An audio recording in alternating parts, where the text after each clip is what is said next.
Welcome to Family Basics 101. I'm Dr. Bruce McClure, the local minister at the Prince George's Church of Christ, and we're located at 7800 Central Avenue in Landover, Maryland. Today, we will conclude our three-part series entitled Moving Forward. Throughout the week, we've looked at various subject matters that focuses on life situations and how, regardless of those life situations, we reach a point that we want to move forward with life. That's true whether we're looking at, as we talked about earlier in the week, grief. That's true whether we talk about moving forward from health complications. And today we will conclude by talking about moving forward beyond financial crises. It's a topic that, for the most part, we all deal with, but for the most part, we rather not talk about.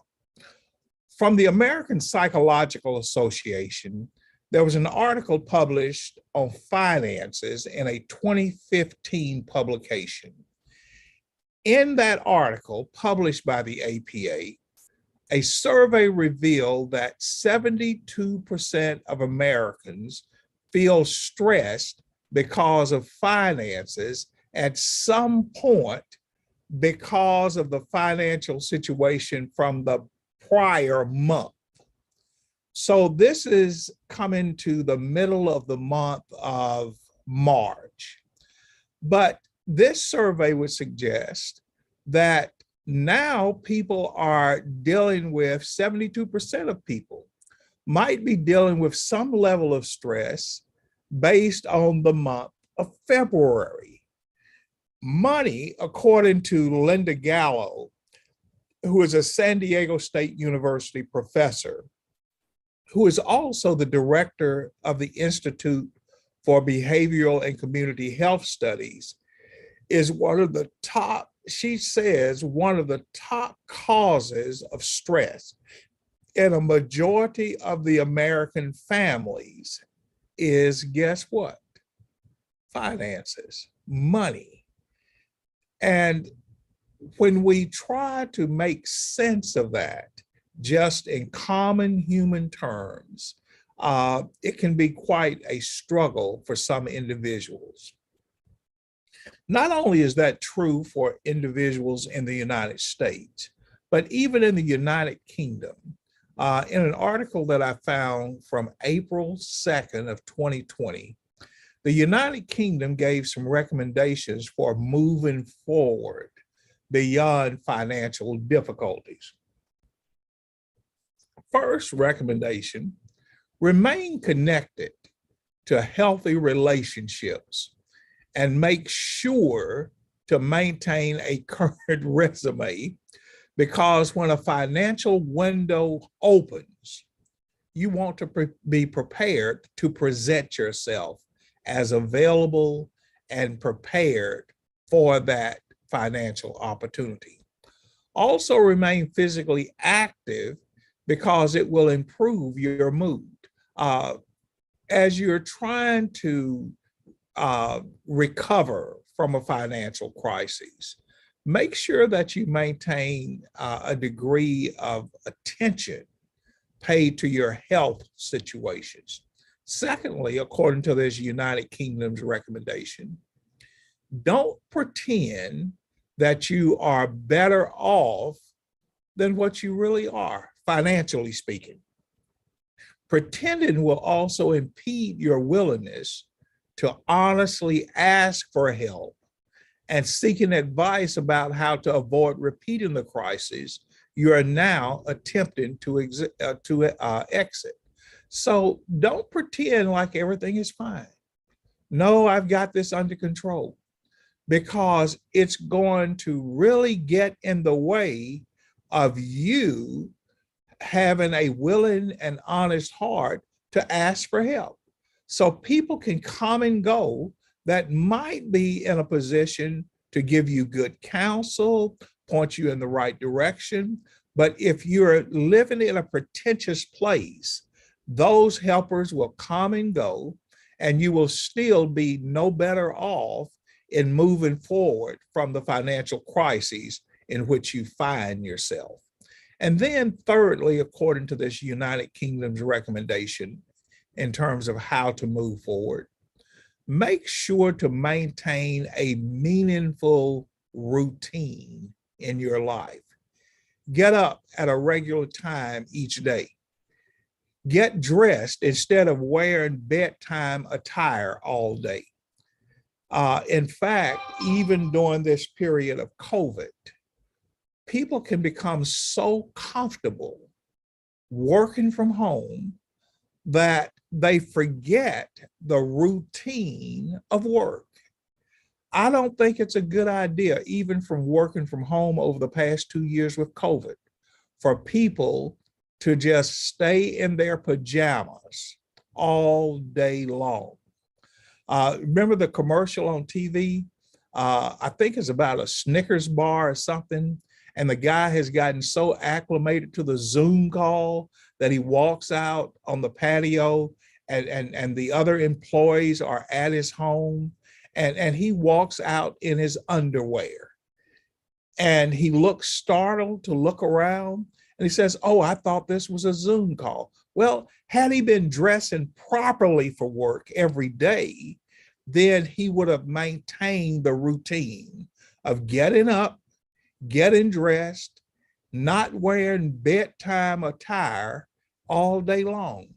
Maintaining a predictable routine helps with eating habits, emotions, as well as self-esteem.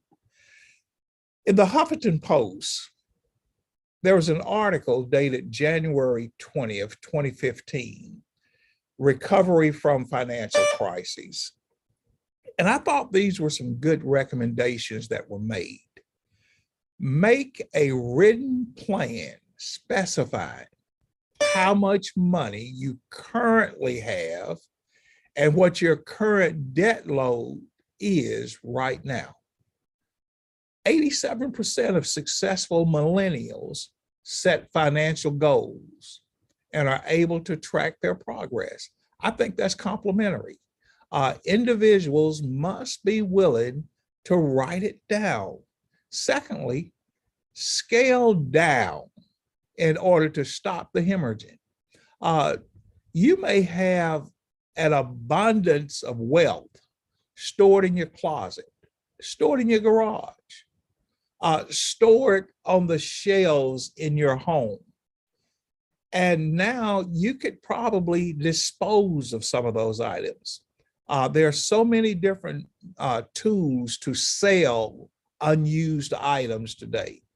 And who knows, you may be able to scale down by selling items in such a way that you may be able to significantly make an impact on at least one debt that is overhanging in your life. Stop ordering online meals. See, one of the things of the COVID pandemic is we've gotten accustomed to just ordering online, DoorDash, Uber Eats, and we're going further and further in debt. One of the things I was surprised was the amount that these delivery services charge above and beyond what the meals cost. Avoid shopping for sales. When you are in financial straits, the goal is to stop shopping. So a sale, you're still spending money that you maybe should direct toward paying down a debt. Slow down on traveling unless it's absolutely urgent. Don't do it. Gas is over $4 a gallon. Airline tickets, traveling by train. You've got to stay somewhere, a hotel room. So if you don't absolutely have to travel, don't. Scale down on eating out. In this period of COVID, it's not, oh, I've just got to get out of the house. Well, the weather is breaking, so get out of the house, take your own home cooked meal, and go to the park and eat. But eating out is very expensive. You've got to pay a gratuity in many areas. You have to pay for parking. So scale down in order to stop the hemorrhaging. And that's one of the best ways to recover from financial crises. With nail salons and barbershops, I'm not saying don't go, but do you have to go every week? Not really. It is expensive. I can attest to that. I used to go to the barbershop every Thursday, $35 a cut. About 4.5 years ago, I stopped that because let's say 50 weeks times 30, that's $1,500. That's money that can be spent paying down a debt. Purchasing vehicles. If you're trying to scale down, maybe your vehicle needs to last longer. You know, it's a lot cheaper to spend $500 on a repair than investing another $500 a month in a payment for the next 6 or 7 years. Begin to restore your financial character by paying down debts, even after speaking directly to your lenders. Sometimes you can just go to the lender and say, hey, look, I've fallen on bad times and I want to pay you, but can I set up a better payment plan to pay this down? And many lenders are willing to work with you. Turn your money and financial matters over to a dependable family member or friend that will help you learn better management skills. Typically, in a husband-wife relationship, there will be one person that is a better money manager than the other.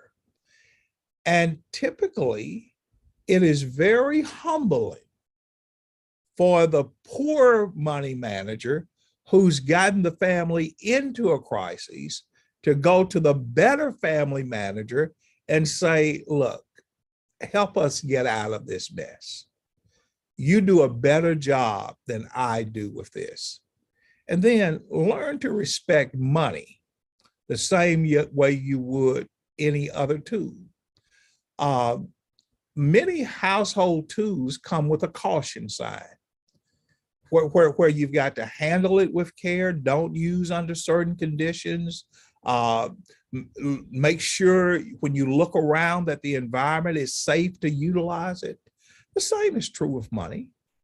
Learn to respect money, because those who do not learn to respect it will typically mishandle it.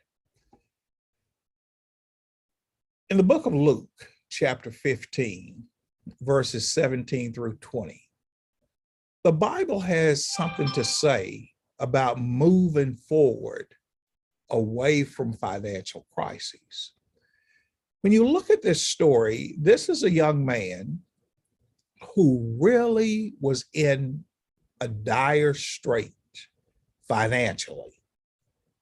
But then he had to recognize the problem. See, everybody else around us can see the problem.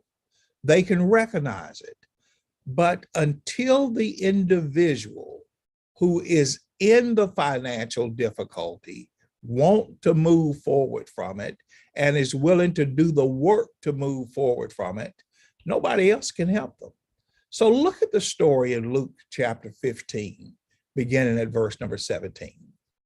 When this young man had come to himself, he said, how many of my father's hired servants have bread enough and to spare, and I perish with hunger? I will arise and go to my father, and I will say to him, you see the arrangement that he's making? Father, I have sinned against heaven and before you, and I'm no longer worthy to be called your son. Make me like one of your hired servants. You know what hired servants do? They have someone managing them. So you know what the son is saying? Take me back, but I'm a poor manager of resources. So make me like one of your hired servants. Give me an allocation, and I will gladly accept it. Tell me what to do, and I will be glad to do it. Because when I took things into my own hands, I really made a mess of it. And now I really want to move forward. Look at verses 20 through 21. His plan is given to us in verses 17, 18, and 19. But in verse 20, he arose and came to his father. Action. A plan without action is like not having a plan. He arose, he came to his father, but when he was still a great way off, his father saw him and had compassion and ran and fell on his neck and kissed him.